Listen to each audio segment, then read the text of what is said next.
Okay, welcome everybody. Pardon me, Dr. Welker here, and we will work our way through a topic in a kind of a different way than in the past few weeks.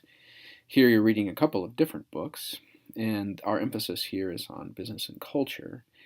Um, I decided to present to you Caritas and Veritate generally.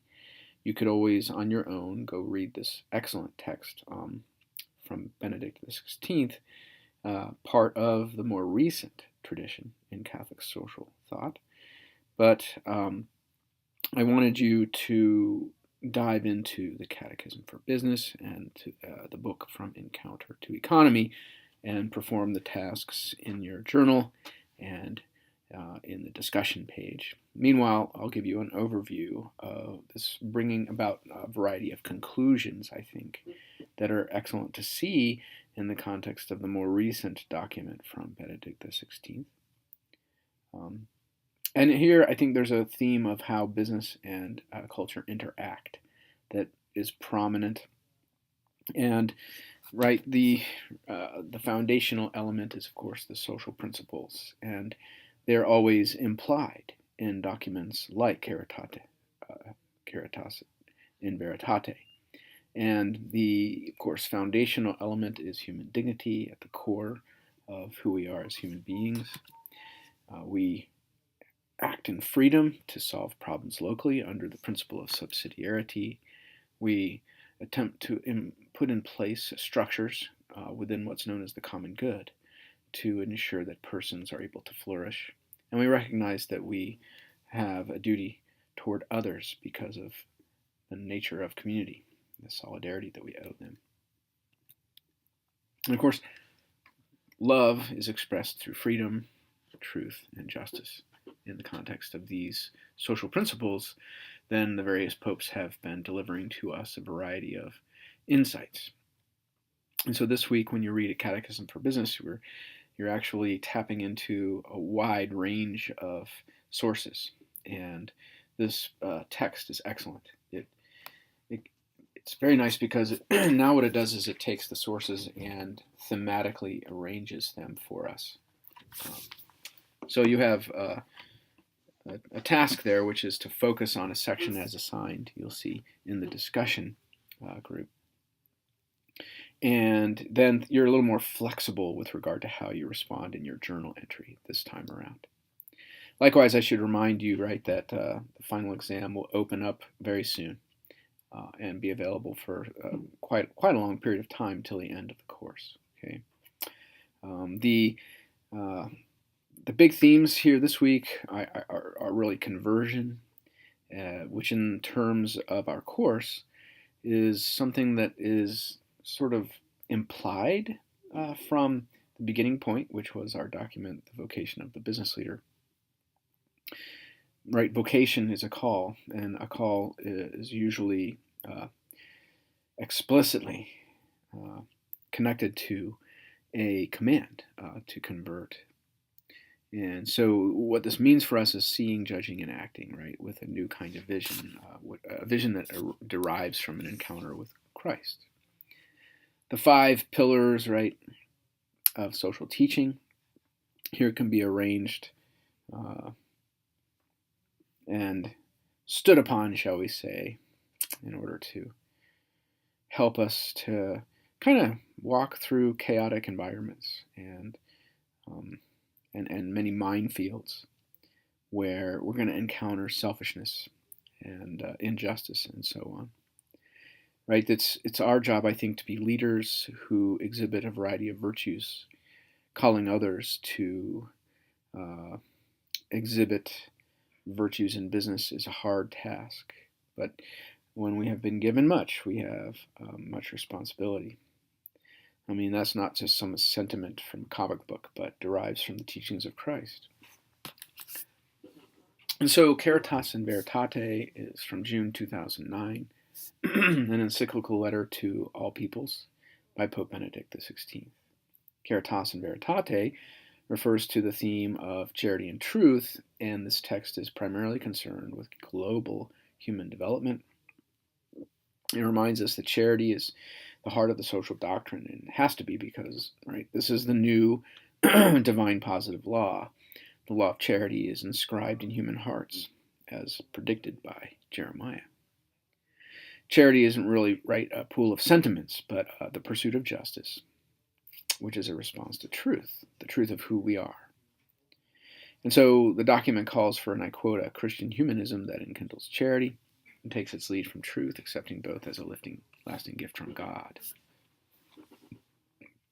The document highlights two criteria, right? The practical application of teaching the truth in charity. These are being especially focused on our justice and the common good. Charity, of course, is an attempt to go beyond justice. And at least it does justice, of course. And what the Pope is calling us to is a higher expression, shall we call it. A deeper expression is another way to put it. That we directly encounter our neighbor, who is our brother and sister in Christ, is partially expressed through various institutions that make up society. And the document pays close attention to the structure of these institutions, and especially brings up again and again the notion of cultural impacts on institutions, and then those institutions and how they impact culture. And Caritas and Veritate has the broader dimension as well. The globalization theme is expressed here. Now you could pause the video and take a look at these particular sections here, 9 and 18, being presented on this slide. But I just want to point out, right, that for me, a key element of the text and of the whole course is that, right, when we think of the law of charity, it's not blind, right?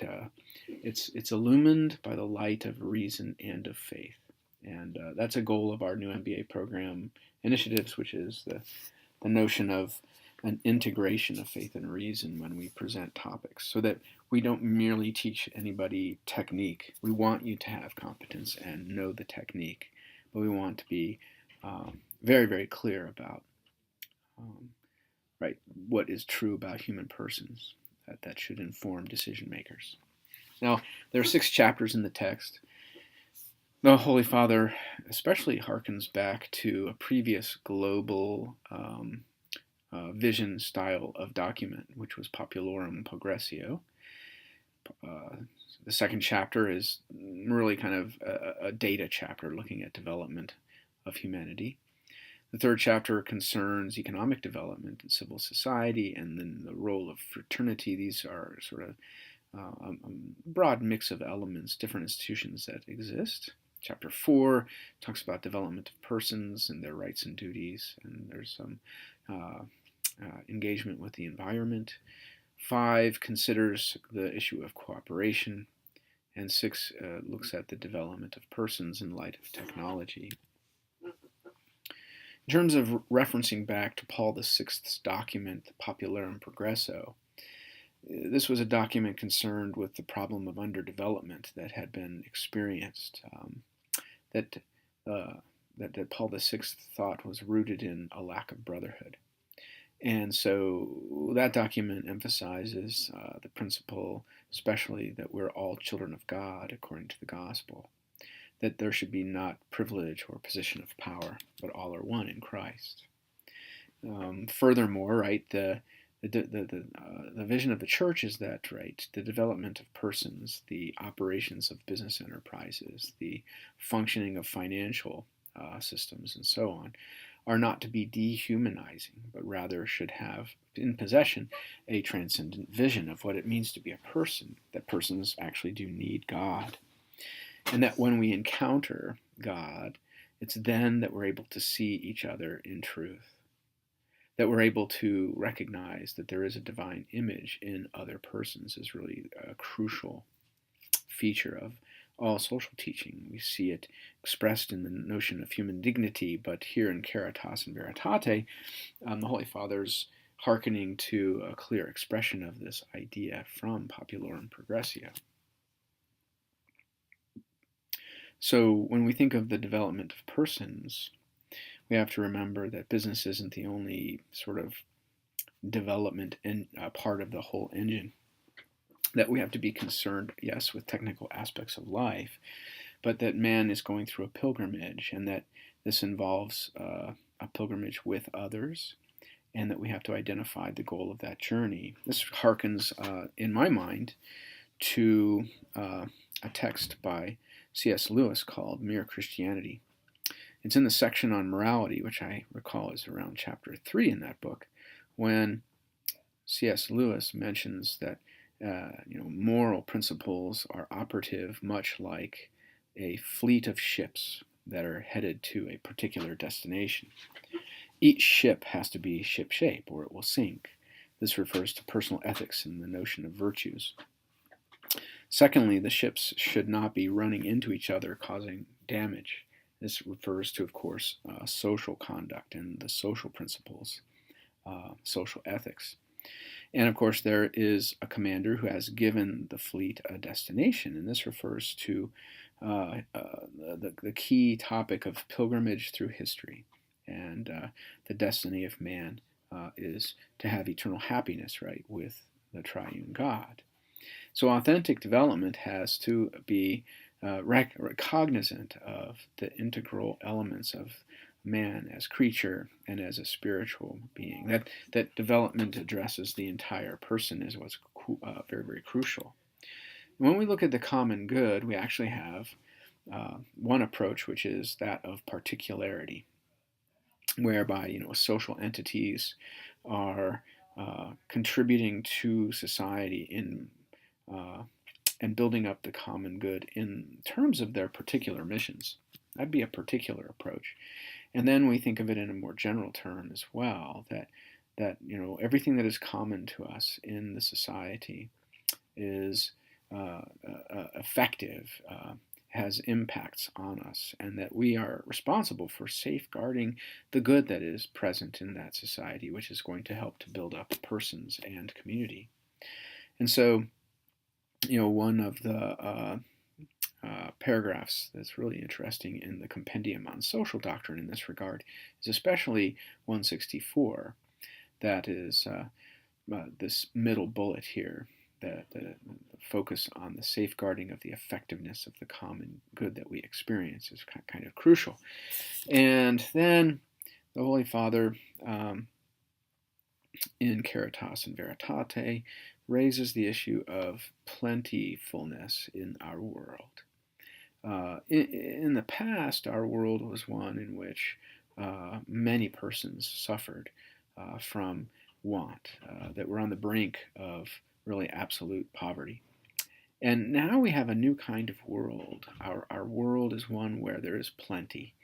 And so development now is very different from what it was, I think, even maybe 50 years ago, right? I mean, in the last 50 years, more persons on planet Earth have been lifted out of poverty than what happened in the previous 500 years. So it's not like we lack resources, but rather development is now rooted in the will of man to be able to bring everyone into a flourishing kind of status. Global poverty, we note, right, has dropped quite dramatically. And some people predict that it will actually disappear.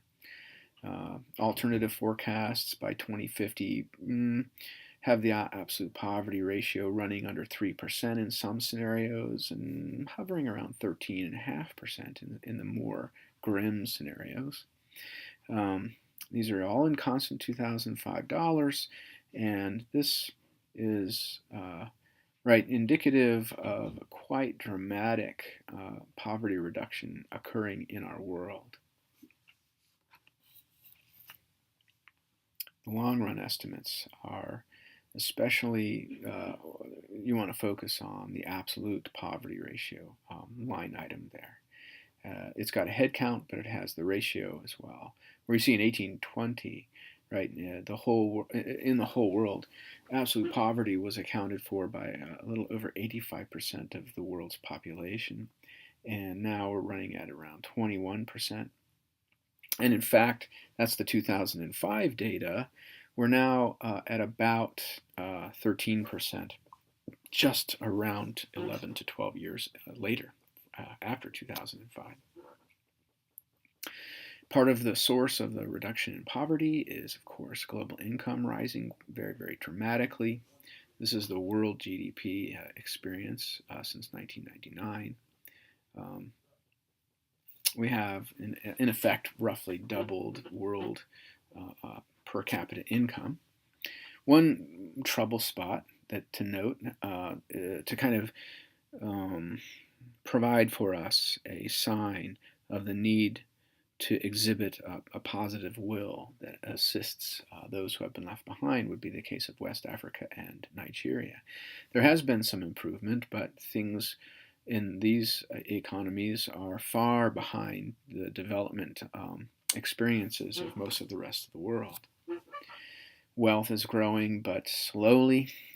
Notice that you really Nigeria and Ghana have improved quite dramatically, especially after 2007-ish, right? And then you see Benin and the Côte d'Ivoire, they're flattened out a little bit. And in fact, the Ebola outbreak, which occurs just past this calendar timing in this time series, brought a bit of short-term harm to the growth rates in these nations. Health also is improving in sub-Saharan Africa. And right, Ghana is the one that's picking up its pace far better than others. Life expectancy at birth is rising in all these nations, so that's good news. The poverty head counts and poverty ratios persist, though, in the sub-Saharan African nations. This has led the church to try to focus the world's attention on Africa and to raise our awareness of development issues that we need to consider when, say, in the global environment, and we're doing decisions that are business decisions that affect that global environment. Well, the church is trying to call us to be sensitive to fragile areas. And what Ratzinger has said in a variety of different sources where he has written, as well as in Caritas and Veritate, is just this notion that the invisible hand isn't enough, that man who has spiritual powers is able to utilize the market in a manner that enables a sustenance to arise, but the spirit is, of course, the spirit of man is much more crucial than the market itself. So we have to remind ourselves of this. And in Communio, called The Future of the World Economy in 1986, Ratzinger provided some analysis which led to the notion that, look, there's failure of development, and it's partly rooted in how market economies are being managed. And there's call it invasive factors which have caused markets to be rendered inefficient and not working in certain places. This is usually rooted in a variety of institutionalized forms of sin and injustice that we'll get to here in a minute. Chapter 2 focuses on the notion of the underdevelopment problem, and hearkening back to Paul VI's notion, his insight being that it's a matter of the human spirit, more than just sort of the technical issues of the material order. And this is repetitive a little bit from what we saw in chapter 1. Development is making progress, of course, but there are problems. Inequalities are on the increase. When we look at particular kinds of data sets, there are certain marginalized populations that haven't been able to get themselves out of their underdevelopment situation. And what we've noticed is what's primarily evident in certain situations where there are particularly marginalized individuals. There's a great deal of corruption, black markets, and other kinds of illegality. That is, the rule of law is not adequately installed, we could call it, and enforced. Good source on this is Transparency International. which observes corruption using an index where 0 means there's no transparency and thus there's high degrees of corruption, out to the number 100, which would be a very clean situation. As an example of a problem, Nigeria has got an index score of 27, putting that nation at 139 out of the 176 nations, or thinking of it as the 37th most corrupt country. And then there's a tracing out of some dates, 2011 backwards to 2010. So what's happened in Nigeria is a worsened amount of corruption longer in the past. Around 2003-ish or so, Nigeria upgraded to a democratic constitution, really the first time in its history. And so corruption's been slowly, very, very slowly, being adjusted and made less and less of a problem, but it's still a terrible problem. The text of Caritas and Veritate also lists lots of areas of shortfall, problems with international aid, the issues of exploitation and imbalance. Again, I mentioned corruption and illegality. There's this notion of how the state can undermine its citizens. Hunger remains an issue. There is an anti-birth mentality that's present in our world, unfortunately. And there is a great deal of violent terrorism and denial of religious freedom arising. So, it's like a bullet point list of tremendous obstacles for human flourishing.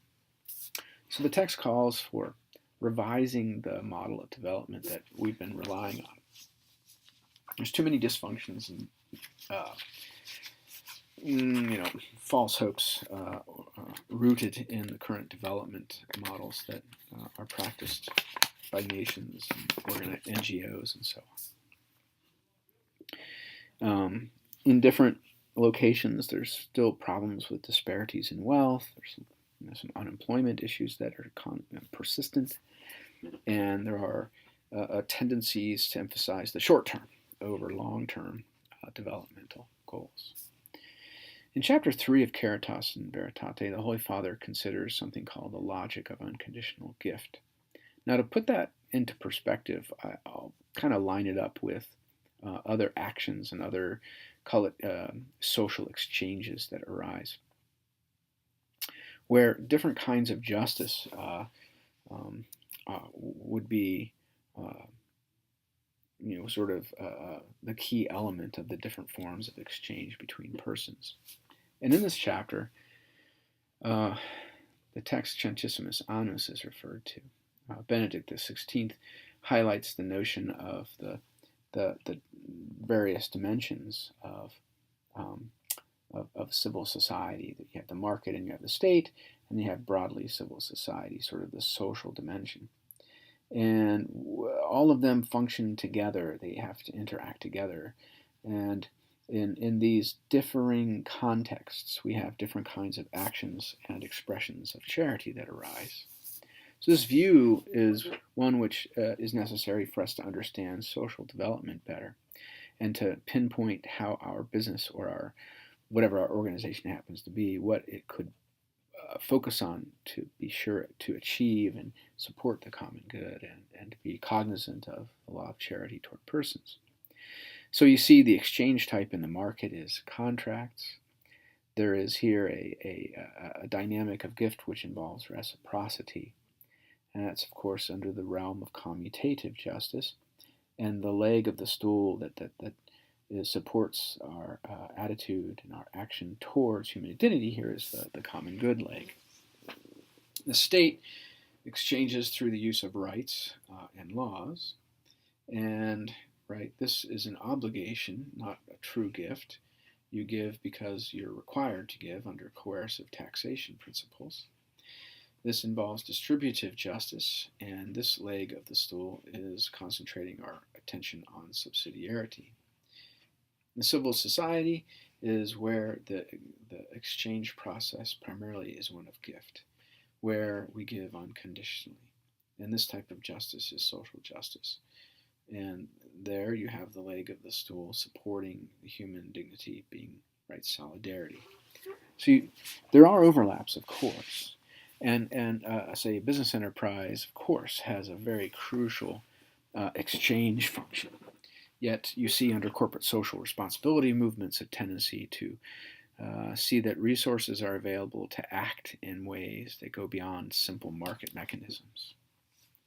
So the Holy Father calls us for what we might call a rebooting of business, helping us to maybe see that there's other ways to understand business enterprise, so that we would recognize the issue of sustainability of the enterprise, how it really is a broad benefit to the whole economy in terms of the common good, and that we would focus attention on the long run and the advancement of the common good, so that different kinds of economic initiatives can be deployed, especially in countries where there's a great need. Globalization had come under fire in the late 90s, early 2000s. The Holy Father makes a variety of comments, especially considering that this, on the worldwide basis, has involved a redistribution of wealth. So just a light comment there from section 42. Then chapter 4 emphasizes the notion of how persons are experiencing a world of development where you have now kind of very, very detailed analysis of these varied elements of globalized experiences of persons, where we had this deep interest in development of the common good. So, of course, population growth is a topic the Holy Father gets into. The notion of business activity is emphasized as utterly and completely shot through with ethics as something of crucial note. And here's also a place in the text to chapter 4 where cultural factors begin to arise. Energy is discussed and the natural environment is discussed as well. Now, the notion of culture is where we are looking at the concept of culture from the point of view of what we call human ecology, where you can bring in multiple dimensions of the human person, and that in some ways behavior towards our environment is, of course, influencing human persons. And so the natural environment and the systems that are present, available for human persons to respect the environment within which we live, is a form of respect to persons, of course. There's a topic then in chapter 5, the issue of the development of persons being recognized as really rooted in the fact that we have true communion with each other. That inclusion is crucial. This actually harkens to topics that Pope Francis continuously brings up when it comes to development, that he thinks the economy of the world needs to remember to stay in relation to all persons, to have an inclusivity. So he has this watchword of say no to exclusion. And then Benedict XVI focuses our attention on the sort of very broad factors where crucial values are established in a society, really kind of resonating in cultural traditions. And the text is especially, I think, fiercely critical of the notion of a kind of a new cultural structure, which is rooted in what he calls mechanisms of globalized technological civilization. These things can't overwhelm and overlay our traditions and our normal sort of value and symbolic approaches to the world of reality and so on. And then, of course, coming from the Pope would be an emphasis on religious freedom, here focused especially on the notion of solidarity. Part of it examines some of the problems we face. And I think these points on this slide are handy if you could try to think about ways that we might improve a business enterprise, such as, right, we often see a great deal of exclusion of religion um, from markets in the public square. And this is a great document for some inspiration, especially here around section 56 of Caritas and Veritate.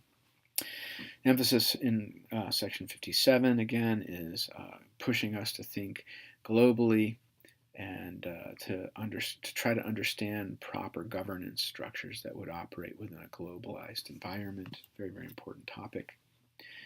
There's a couple of sections on international aid.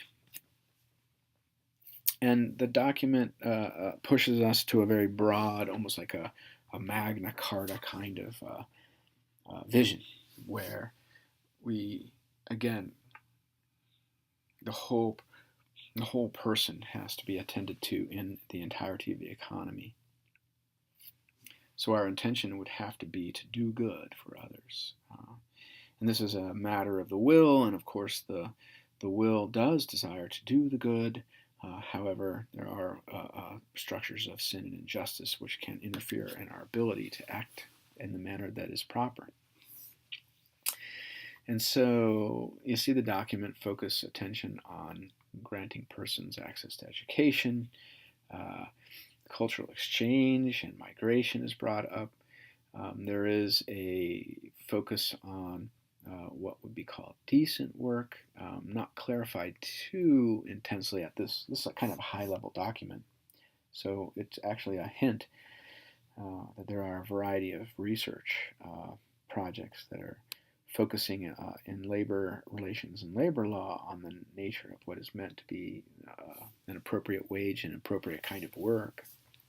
You see emphasis on associations, and these are topics that persist in the many of the papal teachings through the last 100 years or so. And then chapter 6 puts into place insights regarding technology being a blessing and a danger. Right, technology is very, very human. But lately, there's been emphasis in various circles on taking technology, applying technological know-how to life itself. And this is a spot where the church, I think, wants to provide us with insights so that the technology won't go awry, basically. That's because, right, technology affects the material plane, but yet it also has an impact on man's spirit. There is, in the development circles regarding technological change, a kind of idea that technology is self-sufficient, and this is a mistake. Right, development is not automatic, nor, of course, is it just automatically not going to happen. Development is really crucially in need of personal forces.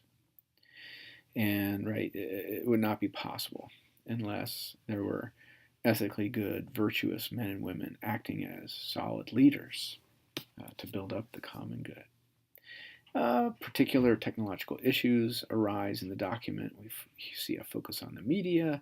This is especially giving attention to things like the internet and social networks. Bioethics is important. The issue of eugenic programming has come up, euthanasia, and reductionism. We have expressions that have come about in our new world which involve a denial of what it means to be human. And the document then returns to that notion of what it means to be human, so that when we seek ways to establish integral development, that we don't remain merely materialistic, right, but stay aware of the spirit of man and his destiny. The conclusion section of the document is wonderful. Benedict XVI says, "Without God, man neither knows which way to go nor even understands who he is." So, right, the true way to develop as persons, as societies, as businesses is rooted in what we'll call Christian humanism. This, of course, is rooted in the law of charity and takes its lead from truth. And both charity and truth come from God and will last forever. So the Holy Father mentions that true development means that we need to be attentive to the spiritual life. And this actually is a document which inspires another new course in the MBA curriculum, kind of building on this one regarding the vision of the good company, which is much more focused on the spiritual life of the business leader, so that we learn how to have spiritual fellowship with Christ and learn, right, basically how to live in Christ as business leaders. So that's this week's recording. I'll stop and process and get it up into Blackboard as soon as I can.